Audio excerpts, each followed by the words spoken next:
ಮಾಲಿಕೆ 6. ಮಾಲಿಕೆ ವಿಶೇಷ ಸಕ್ರಿಯ ಲೇಖಕಿಯರು. ತಿಂಗಳ ವಿಶೇಷ ಲೇಖಕಿ ವೈದೇಹಿಯವರ ಕಾದಂಬರಿಗಳು. ಪುಸ್ತಕ ಪರಿಚಯ 49. ಪುಸ್ತಕದ ಹೆಸರು ಹರಿವ ನೀರು. ಲೇಖಕರು ವೈದೇಹಿ. ಅಭಿಪ್ರಾಯ ಯೋಗೇಶ್ ಜಮದಗ್ನಿ. ಓದುತ್ತಿರುವವರು KS ಜಗನ್ನಾಥ. ಹಿರಿಯ ಲೇಖಕಿ ವೈದೇಹಿಯವರ ಹರಿವ ನೀರು ಬರಹಗಳು ಪ್ರಜಾವಾಣಿ ದಿನಪತ್ರಿಕೆಯ ಸಾಪ್ತಾಹಿಕ ಪುರವಣಿಯಲ್ಲಿ ಪ್ರಕಟವಾದ ಬರಹಗಳು.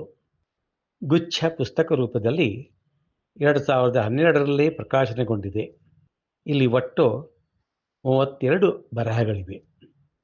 ಸಂಕಲನದ ಮೊದಲ ಬರಹ ಜೊತೆಗಿರುವರು ಕುವೆಂಪು.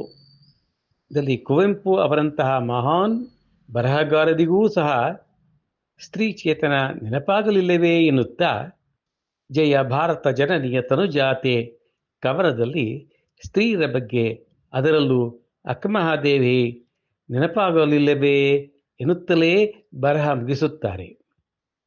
ಒಬ್ಬ ಬರಹಗಾರನ ಬಗ್ಗೆ ಮತ್ತೊಬ್ಬ ಬರಹಗಾರರ ಆರೋಗ್ಯಕರ ಆಕ್ಷೇಪಣೆಯನ್ನು ಒಪ್ಪಬೇಕಾಗುತ್ತದೆ. ಮತ್ತೊಂದು ಬರಹದಲ್ಲಿ ಜಂಗ ಎಂಬುವವ ಹೇಗೆ ಜಂಗ್ ಬಹದ್ದೂರ್ ಶಹ ಆಗಿ ನೇಪಾಳದ ಪ್ರಧಾನಿಯಾದ ಎಂಬ ಕಥನ ಸ್ವಾರಸ್ಯವಾಗಿದೆ.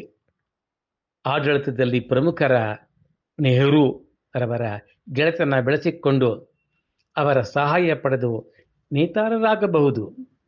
ಇಲ್ಲಿ ಅಧಿಕಾರ, ಕ್ರೌರ್ಯ, ರಾಜಕೀಯ ಸಂಚು ಹೇಗೆಲ್ಲ ಕೆಲಸ ಮಾಡುತ್ತವೆ ಎನಿಸಿ ಚಿಂತನೆಗೆ ಈಡು ಮಾಡುವ ಬರಹವಿದು.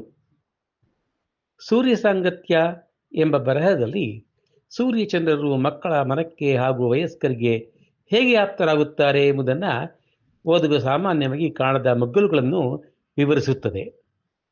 ಚಂದಮಾಮನಾದ ಚಂದ್ರ, ಸೂರ್ಯನಿಗೆ ಅರ್ಘ್ಯ ನೀಡುವ ರಾವಣ, ಕರ್ಣ, ಸೂರ್ಯ ನಮಸ್ಕಾರ, ಗ್ರಹಣ ಎಲ್ಲವೂ ಇಲ್ಲಿ ಇಣುಕುತ್ತವೆ. ಇದಕ್ಕೆ ಕಾರಣ ಲೇಖಕರ ಶಿವಮೊಗ್ಗದಲ್ಲಿ ವಾಸಿಸಿದ ಅನುಭವವೂ ಹೌದು. ಮಂಗಳಾಂಗಿಯೇ ಬಾರೆ ಎಂದು ಎನ್ನುತ್ತಾ ಬರೆದ ಈ ಬರಹದಲ್ಲಿ ಹೈನುಗಾರಿಕೆ, ದನ ಕರುಗಳೊಂದಿಗಿನ ಒಡನಾಟ, ಪರಸ್ಪರ ಆಪ್ತ ಸಂಬಂಧಗಳ ಬಗ್ಗೆ ಹೇಳಲಾಗಿದೆ.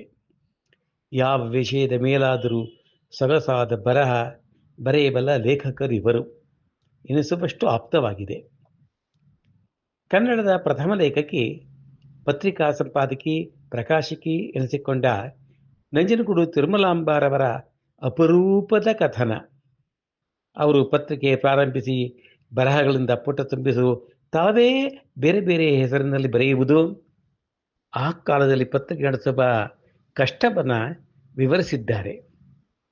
ಗಟ್ಟಿಗೆತ್ತಿಯಾದ ಪತ್ರಕರ್ತೆ ಎಲ್ಲ ಕಾಲದಲ್ಲೂ ಬದುಕಿ ಬಾಳಬಹುದು ಎಂಬುದಕ್ಕೆ ಸಾಕ್ಷಿಯಾಗುತ್ತದೆ ಈ ಲೇಖನ. ಈಗಿನ ತಲೆಮಾರಿನವರಿಗೆ ದಾರಿ ದೀಪವಿದು. ಬಂಬೈಕು ಜಾನಾ ಎಂಬ ಪ್ರಬಂಧದಲ್ಲಿ ಕಾಬುಲಿವಾಲಾ ಎಂದೇ ಜನಜನಿತ ಜನಾಂಗವೊಂದರ ವಿವರಣೆ. ಇಂತಹ ಜನರಿದ್ದರು ಎಂದು ಈಗಿನ ಮಕ್ಕಳಿಗೆ ಹೇಳಿದರೂ ಕಣ್ಣೆರಳಿಸಿ ಕೇಳುತ್ತವೆಯೇ ಹೊರತು ನಂಬರು.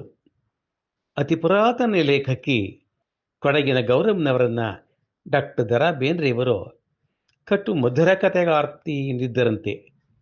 ಇವರ ಜನನ, ವಿವಾಹ, ಮಗ ಜನಿಸಿದ್ದು, ಅವರ ಆಪ್ತರಾದ ರಾಜರತ್ನಂ, ದಬಾ ಕುಲಕರ್ಣಿ, ಆರ್ ಕಲ್ಯಾಣಮ್ಮ, ಗಾಯಕಿ ಶಕುಂತಲಾಚಾರ್, ಪದ್ಮಾವತಿ ರಸ್ತಿಗಿ ಇವರ ನೆನಪುಗಳನ್ನೆಲ್ಲ ಸಂಗ್ರಹಿಸಿರುವ ಲೇಖಕಿ ತಮ್ಮ ಹಿಂದಿನ ತಲೆಮಾರಿಗೆ ನೀಡುವ ಗೌರವ ಎನಿಸುತ್ತದೆ.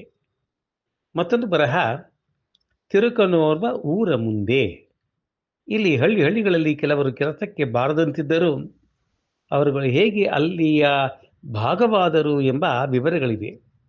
ಊರಿಗೆ ಹೊರೆ ಎನ್ನಿಸದ ಭಿಕ್ಷುಕಿ ತಾನು ಪಡೆದ ಭಿಕ್ಷೆಯಲ್ಲಿ ಕಾಗೆ ನಾಯಿಗಳಿಗೆ ಪಾಲು ನೀಡಿ ಮರದ ನೆರಳಿನಲ್ಲಿ ನಿದ್ದೆ ಹೋಗುವುದು. ಮತ್ತೊಬ್ಬ ಮೂಗಿ ಊರಿನ ಜನರೊಂದಿಗೆ ಸಂಪರ್ಕವಿರಿಸಿಕೊಂಡವಳು. ಮತ್ತೊಬ್ಬ ಲಂಗೋಟಿ ಧರಿಸಿದವ, ಊರ ದೇಹುಳದಲ್ಲಿ ಕಾಲ ಕಳೆಯುವವ, ಶಾಲೆಯ ಎಲ್ಲ ಮಕ್ಕಳಿಗೆ ಪರಿಚಯಸ್ಥ, ಯಾರಿಗೂ ಹೊರೆಯಲ್ಲದ ಈತ ಸತ್ತಾಗ ಮೆರವಣಿಗೆ ಹೊರಡಿಸಿ ದಹಿಸುವುದು, ತನ್ನದೇ ದಾಟಿಯಲ್ಲಿ ಹಾಡುತ್ತಾ ಎಲ್ಲರನ್ನೂ ನಗಿಸುತ್ತಾ ತುಳಸಿ ಹಬ್ಬಕ್ಕೆ ಆಕರ್ಷಕ ಮಂಟಪ ನಿರ್ಮಿಸಿ ಪಾವಾಣೆ ಕೇಳಿ ಪಡೆಯುವ ಇಂಥವ ಒಂದು ದಿನ ಮರೆಯಾದರೆ ಇಂತಹ ಬರಹಗಳು ಡಿ.ವಿ.ಜಿಯವರ ಜ್ಞಾಪಕ ಚಿತ್ರಶಾಲೆ ನೆನಪು ಮಾಡುತ್ತದೆ.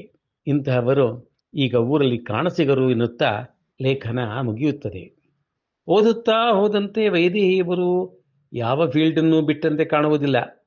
ತಾವು ಕಂಡ ಕೆಂಪು ಮಣ್ಣಿನ ರಸ್ತೆ, ಡಾಂಬರು ಕಂಡಿದ್ದನ್ನು, ಮರಗಳ ಹನನವಾದದ್ದನ್ನೂ ಅಲ್ಲಿನ ಭಾಷೆ ಬಳಸಿಯೇ ವಿವರಿಸಿದ್ದಾರೆ. ಮಲೆನಾಡಿನ ದೈವಗಳ ವಿವರವಿದೆ. ಇಲ್ಲಿಯ ಲೇಖನಗಳಲ್ಲಿ ಭಾಷಾ ಸೊಗಡು ತುಂಬಿರುವುದೇನು ತುಂಬಿ ತುಳುಕಿದೆ. ಮುಂದೆ ಓದುತ್ತಾ ಹೋಗುವಿರಾದರೆ ಮತ್ತೂ 17 ಬರಹಗಳಿವೆ. ಓದಲೆಂದೇ ಕುಳಿತು ಓದಬೇಕು. ಜನಪ್ರಿಯ ಬರಹಗಳಲ್ಲ, ಮೌಲಿಕ ಓದು. ಇಲ್ಲಿ ಚಿತ್ರನಟಿ ವೈಶಾಲಿ ಕಾಸರವಳ್ಳಿಯವರ ಬರಹವಿದೆ. ಶಿವರಾಮ ಕಾರಂತರೂ ಸಿಗುತ್ತಾರೆ ಇಲ್ಲಿ. ಸರ್ಕಾರ ಕನ್ನಡ ಶಾಲೆಗಳ ತಿಥಿ ಮಾಡ ಹೊರಟಿರುವುದು ಲೇಖಕಿಯ ಬಾಲ್ಯದ ಕಥನ ಉಂಟು. ಬೆನ್ನುಡಿಯಲ್ಲಿ ಕೊನೆಯ ಸಾಲೊಂದಿದೆ. ಹರಿವ ನೀರನ್ನು ನಿಂತು ನೋಡುವ ವಿವಧಾನ ಎದೆಯಾದರೆ ಎಲ್ಲರೊಡನೆಯೂ ಸಂವಾದ ನಡೆಸಬಲ್ಲ ಪುಸ್ತಕ ಇದು ಎನ್ನಲಾಗಿದೆ. ನಿಮಗೆ ಹರಿವ ನೀರನ್ನು ನಿಂತು ನೋಡುವ ವಿವಧಾನ ಎದೆಯಾದರೆ ಪುಸ್ತಕ ಕೈಗೆತ್ತಿಕೊಳ್ಳಿ. ಕೊನೆ ಮಾತು. ಇದು ವಿಮರ್ಶೆಯಲ್ಲ, ನನ್ನ ಅಭಿಪ್ರಾಯವಷ್ಟೇ. ಧನ್ಯವಾದಗಳು.